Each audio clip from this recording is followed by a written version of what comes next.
Quand Ethan Maddox s'est mis à genoux, j'ai cru que j'aurais enfin un moment qui m'appartenait. C'est arrivé un dimanche après-midi tranquille, dans la forêt de Pisgah, où les arbres se courbent au-dessus de nos têtes comme une cathédrale. Pas de foule, pas de photographe caché, juste nous, et ce genre de silence qui contient quelque chose de sacré. Ethan, mon compagnon depuis 7 ans, a tendu une bague simple, sans diamant, juste un anneau vintage que j'avais un jour admiré dans une petite boutique d'antiquités. J'ai dit oui sans la moindre hésitation. Je n'ai pas pleuré, je me suis juste sentie paisible, comme si tout dans ma vie venait enfin de trouver sa place. Le lendemain, j'ai appelé ma mère, Lynette Aye. Elle habite à environ 1 heure de route, à Statesville, à la retraite après une carrière dans l'enseignement, et désormais surtout préoccupée par les réunions de son club de jardinage et par ma demi-sœur cadette, Harper. Je pensais qu'elle serait ravie, peut-être même qu'elle pleurerait d'émotion. Au lieu de ça, après quelques politesses, elle a simplement dit. « Tu l'as déjà dit à Harper ? Tu sais comme elle est fragile en ce moment. » Et c'est tout. Pas de félicitations. Pas de « raconte-moi tout ». Juste un soupir discret et un prénom qui n'était pas le mien. Harper Aye a 25 ans, c'est la fille de ma mère avec son second mari. C'est une influenceuse lifestyle, ou du moins, elle l'était. Après une rupture très médiatisée avec son mari Instagram l'été dernier, elle a disparu des réseaux sociaux pendant des semaines. La dernière fois que nous nous sommes parlé, elle avait posté une vidéo en larmes sur la trahison et la guérison en privé. Donc oui, j'imagine que dans l'esprit de ma mère, mes fiançailles arrivaient à un moment inopportun pour Harper. J'ai attendu, espérant que ma mère dirait quelque chose de plus. Elle ne l'a pas fait. Je me souviens être restée là, fixant le téléphone, me demandant ce qui était pire, qu'elle voie ma joie comme une menace, ou qu'elle ne remarque même pas que j'étais blessée. J'ai balayé ça d'un revers de la main. Je me suis dit qu'elle avait peut-être juste été prise au dépourvu. Qu'elle finirait peut-être par se réjouir. Qu'elle se rappellerait que c'était ma vie, mon moment, et non celui d'Harper. Mais au fond, je savais déjà que cet appel n'était pas seulement une déception, c'était un avertissement. Au cours des semaines suivantes, j'ai essayé de passer outre. Je me suis laissé croire que ce n'était qu'un moment maladroit, une réaction mal calibrée. Je me suis convaincue que ma mère essayait simplement de protéger Harper, mais qu'elle finirait par célébrer avec moi. Ethan et moi avons commencé à organiser le mariage. Nous avons réservé une cérémonie en février, dans un petit pavillon à Boone, en Caroline du Nord, un endroit paisible, niché dans les montagnes, entouré d'amis qui n'avaient pas besoin d'être convaincus que j'avais de la valeur. Nous avons choisi le bordeaux et l'ivoire comme couleur. Des fleurs simples. De la bonne nourriture. Une liste d'invités de 70 personnes, intimes, intentionnelles. Puis Harper a annoncé ses propres fiançailles. Exactement 5 semaines après moi. Son post est devenu viral, elle sur un toit, main dans la main avec un homme que je n'avais jamais vu. La légende, quand on sait, on sait. Janvier ne peut pas arriver assez vite. Il s'appelait Drew, apparemment un DJ basé à Charlotte. Ils s'étaient rencontrés lors d'une soirée de lancement 2 mois plus tôt. Je n'ai rien dit. Je n'ai rien dit quand elle a réservé une salle dans un domaine viticole au style rustique moderne à moins de 15 miles d'une autre. Je n'ai rien dit quand j'ai appris qu'elle avait engagé la même fleuriste avec qui je travaillais depuis des semaines. Et je n'ai rien dit quand elle a posté une photo d'une robe étrangement similaire à celle que j'avais déjà choisie, jusqu'au dos en dentelle et aux manches courtes. Les gens ont commencé à m'envoyer des messages. Attends, ce n'est pas déjà le style de robe que tu as choisi ? Ce n'est pas ton lieu de mariage ? J'ai souri. J'ai dit que ce n'était qu'une coïncidence. Je lui ai accordé le bénéfice du doute, comme je l'avais toujours fait. Mais à l'intérieur, quelque chose s'est noué. Pas de la jalousie. Pas même de la colère. C'était cette douleur familière, celle que l'on ressent quand sa place dans la famille n'est pas seulement négligée, mais délibérément effacée. Harper avait toujours eu le goût du drame. Enfant, elle avait un jour dit à notre institutrice que je l'avais frappée simplement parce qu'elle n'aimait pas la note que j'avais reçue. À 16 ans, elle a embouti la voiture de notre voisin et m'a laissé emporter la responsabilité jusqu'à ce que mon beau-père la surprenne en train de mentir. Et pourtant, je me suis tue. Elle s'est mariée en janvier, lors d'une cérémonie somptueuse et exagérément retouchée, retransmise en direct sur ses réseaux sociaux. J'en ai regardé 15 minutes, puis j'ai fermé l'écran. 6 semaines plus tard, ils se sont séparés. 2 semaines après, elle a demandé le divorce. Drew l'avait trompée avec sa meilleure amie, en plus. C'était sordide, public, humiliant. Je n'ai pas jubilé. Je n'ai pas prononcé un mot. Je lui ai envoyé un seul message. Je suis désolée que tu souffres. Si tu as besoin de quoi que ce soit, je suis là. Elle n'a jamais répondu. Elle n'avait pas besoin de réconfort. Elle avait besoin d'un coupable. Et moi? J'ai toujours été trop facilement désignée pour ce rôle. Début novembre, Ethan et moi avions pratiquement tout finalisé pour le mariage. Le lieu était réservé. Les acomptes versés. Nous avions envoyé les invitations, chacune scellée à la main, avec les prénoms calligraphiés dans cette écriture cursive que je pratiquais depuis le collège. Je me souviens avoir ressenti enfin une forme de paix, comme si, malgré les tensions, le tumulte s'était apaisé. Cela a duré 48 heures. J'ai reçu l'appel un jeudi matin. C'était ma mère, et cela, en soi, était étrange. Elle appelait rarement. Des textos, peut-être une fois par mois, au mieux. Mais cette fois, elle a composé directement. « Salut, ma chérie », a-t-elle commencé. Son ton était excessivement doux, comme celui de quelqu'un qui s'apprête à t'annoncer une mauvaise nouvelle avec précaution. Je pliais le linge quand elle a demandé. « Alors tu vas vraiment aller jusqu'au bout du mariage ?» J'ai hésité. « Bien sûr. Tout est prêt. » Il y a eu un long silence. Puis ce soupir que j'ai appris à reconnaître. C'est le son d'une frontière sur le point d'être franchie. « Eh bien, » a-t-elle dit lentement, « j'ai beaucoup réfléchi à Harper, et je pense vraiment que tu devrais reconsidérer. » J'ai cligné des yeux. Reconsidérer quoi? Elle a pris une inspiration. Tout. La date, l'ampleur de la cérémonie. Peut-être faire quelque chose de plus simple, une cérémonie à l'église, juste la famille proche. Reste discrète. Elle est encore en deuil, Juliana, tu le sais.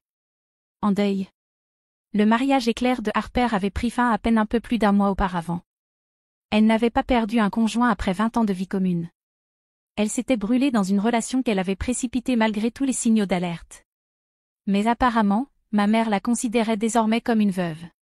Maman, ai-je dit prudemment, on prépare ça depuis presque un an. Ça n'a rien à voir avec Harper. Elle souffre, a-t-elle insisté. Elle a pleuré toute la nuit en voyant ton invitation. C'est là que je l'ai sentie, cette vieille morsure amère de culpabilité. Celle qui murmure. Si quelqu'un est malheureux, c'est forcément ta faute. J'ai gardé ma voix posée. Ce n'est pas juste. Ce mariage n'a rien à voir avec elle. Elle a répliqué, sèche. Si tu aimais vraiment ta sœur, tu attendrais. Juste le temps qu'elle soit plus forte. J'ai mis fin à l'appel peu après. Ce soir-là, Ethan est entré dans la pièce, son téléphone à la main, les sourcils froncés. Ta mère m'a appelé, a-t-il dit. Je me suis figée. Quoi? Elle a dit que j'étais celui qui raisonnait. Que je comprendrais pourquoi un grand mariage blesserait Harper, que je pourrais peut-être te convaincre de réduire un peu. Je me suis assise brusquement.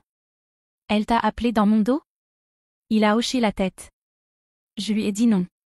Qu'on ne changerait rien. J'ai ravalé le nez qui me montait à la gorge. Ce n'était plus seulement une question des sentiments de Harper. C'était une question de contrôle, un contrôle subtil, enveloppé de culpabilité. Et ça, c'était quelque chose auquel j'avais décidé de ne plus jamais céder. À Thanksgiving, les choses avaient basculé de l'inconfortable à l'insupportable. J'avais commencé à le remarquer par de petits signes. Une cousine qui m'appelait toutes les quelques semaines ne répondait plus à mes messages.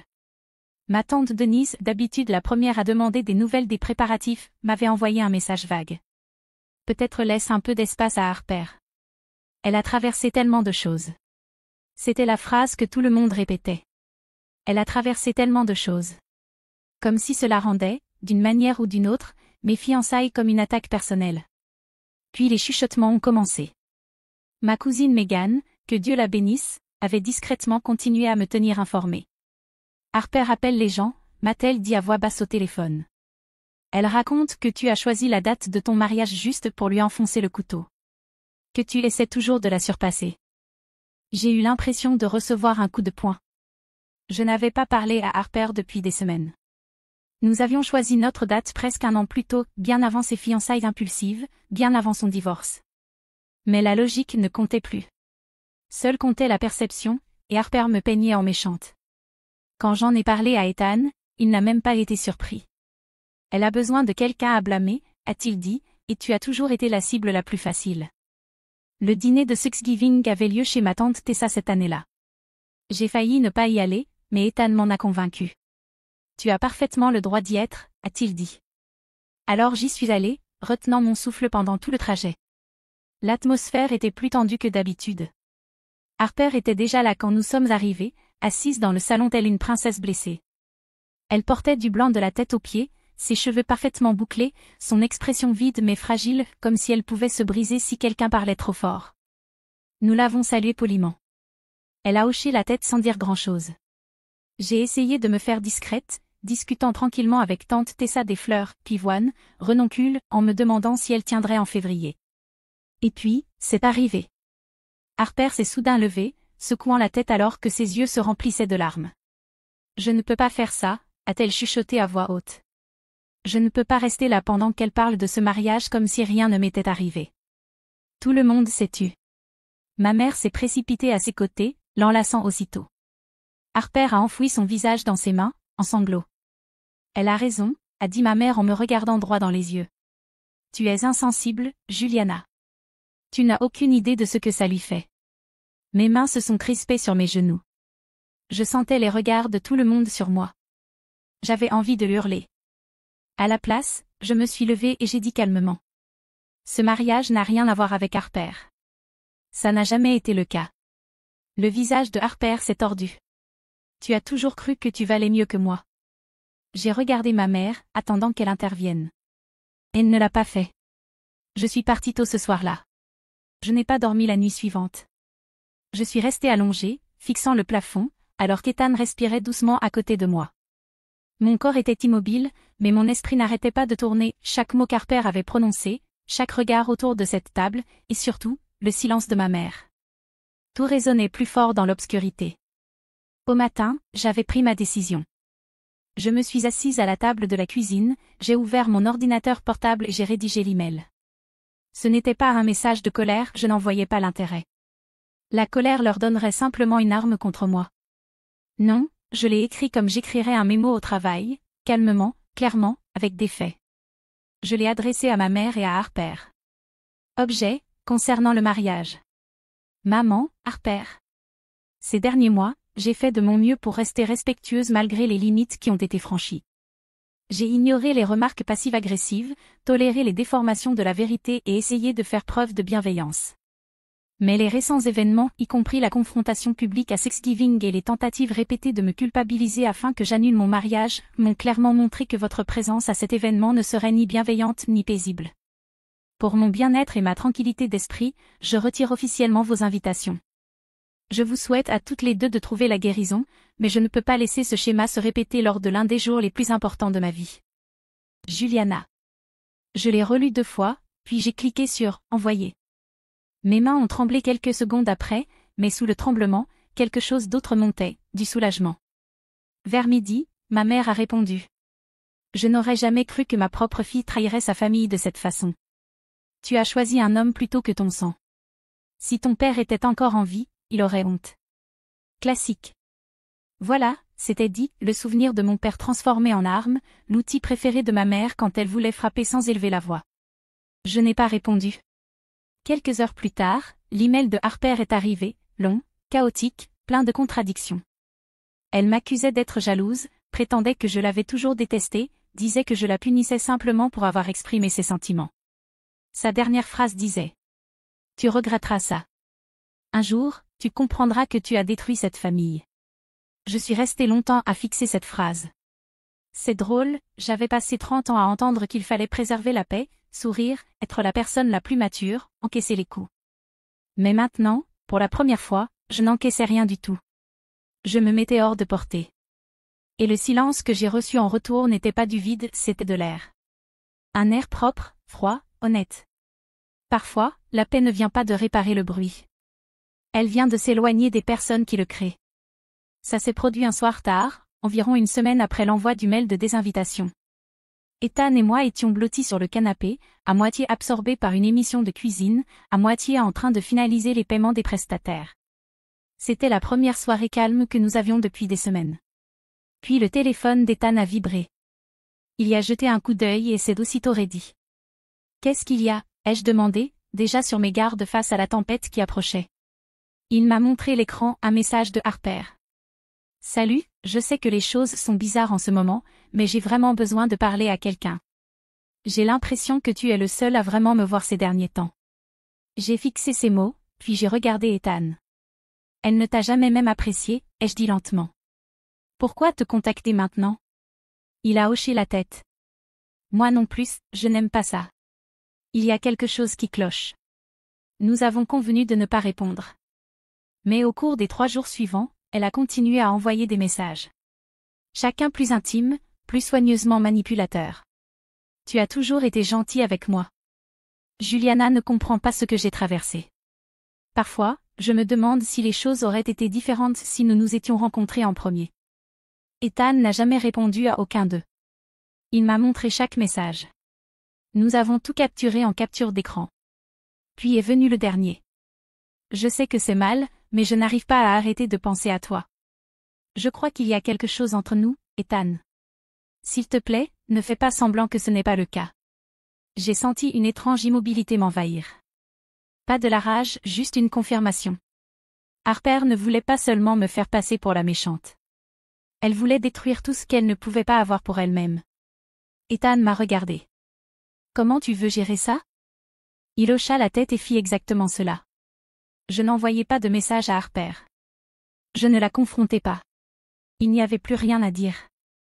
À la place, j'ouvris ma boîte mail, joignis les captures d'écran et les envoyai à ma mère, accompagnée d'un bref mot. J'espère que cela t'aidera à comprendre pourquoi Harper n'est plus la bienvenue au mariage. Je ne reviendrai pas sur cette décision. Ma mère répondit en moins d'1 heure. Tu interprètes mal sa souffrance. Tu fais de tout cela une affaire personnelle. Et à cet instant, je compris. Elle ne refusait pas seulement de voir la vérité, elle avait besoin de l'ignorer. Car autrement, elle aurait dû admettre ce qu'elle avait engendré. Il existe un certain type de silence qui vous protège mieux qu'aucune excuse ne le pourrait jamais. Le matin du mariage était silencieux d'une manière merveilleuse. L'air de la montagne était froid et pur, une fine neige saupoudrait les arbres comme du sucre glace.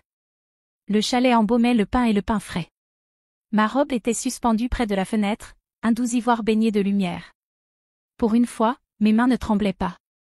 Mes demoiselles d'honneur allaient et venaient dans la pièce, retouchant leur maquillage, ajustant des voiles, riant de tout et de rien. Je laissais leur voix m'envelopper comme une mélodie. Ethan et moi avions décidé d'un « first look » avant la cérémonie. Quand je sortis dans le jardin et que je le vis m'attendre là, j'oubliai des mois de stress, les messages, les chuchotements, les longues nuits. Je ne vis que lui. C'était notre jour. Enfin. Du moins, c'est ce que je croyais. 30 minutes avant la cérémonie, Amanda, ma demoiselle d'honneur, fit irruption dans la suite nuptiale. Son visage était livide. « Tu ne vas pas y croire, dit-elle. Ta mère et Harper sont là. » Je clignai des yeux. Quoi? Comment? Elles se sont présentées au portail. La sécurité les a arrêtées, mais elles refusent de partir. Ta mère pleure, Harper crie. Je m'assis très lentement. Que disent-elles? Amanda hésita. Ta mère dit au personnel qu'elle veut juste voir sa fille se marier. Harper est plus bruyante, elle dit que tu es une narcissique sans cœur et que tu détruis la famille. Un instant, j'ai failli me lever, failli sortir pour leur dire le fond de ma pensée. Mais je me suis arrêtée. C'est ce qu'elles voulaient, me ramener dans leur chaos, se remettre au centre de tout. Je regardais Amanda droit dans les yeux. Dis à la sécurité de tenir bon. Elles ne sont pas les bienvenues. Elle acquiesça et partit. J'entendais encore la voix de Harper résonner faiblement depuis l'allée, stridente et de plus en plus forte. Tu vas le regretter, Juliana. Tu regretteras d'avoir renié ta propre famille. Mais je ne bougeais pas. La cérémonie commença à l'heure. En descendant l'allée, je ne regardais pas vers l'entrée. Je regardais Ethan, et les personnes qui étaient venues avec de l'amour, non des exigences. Nous avons prononcé nos vœux sous des guirlandes lumineuses et des poutres en cèdre. Quand j'observais nos invités, je ne vis pas ce qui manquait, je vis ce qui était resté. Plus tard, j'appris que Harper et ma mère avaient été escortés hors de la propriété par le personnel. Que ma mère pleura théâtralement en partant. Que Harper lança son bracelet de fleurs à un agent de sécurité. Mais je n'ai rien vu de tout cela. J'étais trop occupée à danser avec mon mari. Parfois, la chose la plus radicale que l'on puisse faire, c'est de protéger sa joie sans excuse, sans permission. Nous sommes rentrés dans notre suite d'hôtel juste après minuit. Mes cheveux se défaisaient, mes chaussures étaient ôtées. J'étais épuisée, mais d'une fatigue que seule la joie peut provoquer. Par réflexe, je consultai mon téléphone, 12 appels manqués, 9 messages vocaux, tous de ma mère. Je n'en écoutais aucun. Je posai simplement mon téléphone dans le tiroir de la table de nuit, éteignis la lampe et m'endormis à côté de mon mari. Je n'étais plus une fiancée, ni une fille en attente d'être choisie. Le lendemain matin, alors que nous faisions nos valises pour notre courte lune de miel à Asheville, ma cousine Megan appela. « Tu ne vas pas croire ce qui s'est passé cette nuit, » dit-elle, presque essoufflée. Elles se sont disputées violemment, une vraie scène de hurlements. Je n'avais même pas besoin de demander de qui il s'agissait. Apparemment, après avoir été expulsés du mariage, Harper et ma mère étaient rentrés à la maison, et les fissures qui s'étaient formées depuis des années s'étaient enfin ouvertes en grand. Harper a reproché à ma mère de ne pas avoir fait assez pour empêcher le mariage. Elle a hurlé que maman aurait dû me faire annuler, se battre plus fort, que tout cela était de sa faute. Et, pour la première fois depuis peut-être des décennies, ma mère a riposté. Elle a dit à Harper d'arrêter de blâmer tout le monde pour le désordre qu'elle continuait de créer. Qu'elle devait grandir, prendre ses responsabilités. La dispute s'est terminée avec ma mère qui a mis Harper à la porte. Elle loge chez une amie maintenant, dit Megan, mais honnêtement, personne ne court après elle. Je me suis assise au bord du lit, écoutant. Pas surprise. Pas en colère. Juste, détachée. J'avais passé toute une vie à être celle qui pliait, qui arrangeait les choses, qui laissait de la place pour que Harper se sente entière. À présent, je m'étais simplement retirée de l'équation, et elles s'étaient retournées l'une contre l'autre. Ce n'était pas une revanche. Ce n'était pas une victoire. C'était la gravité. À la réception, nous avions laissé une petite place réservée près de la cheminée, une carte discrètement posée sur le coussin, Harper High. Elle est restée vide toute la nuit. Personne n'a demandé pourquoi. Personne n'a essayé de la remplacer. Et cela, d'une certaine manière, fut le moment le plus sincère de tous. Elles n'ont jamais été absentes de ma vie.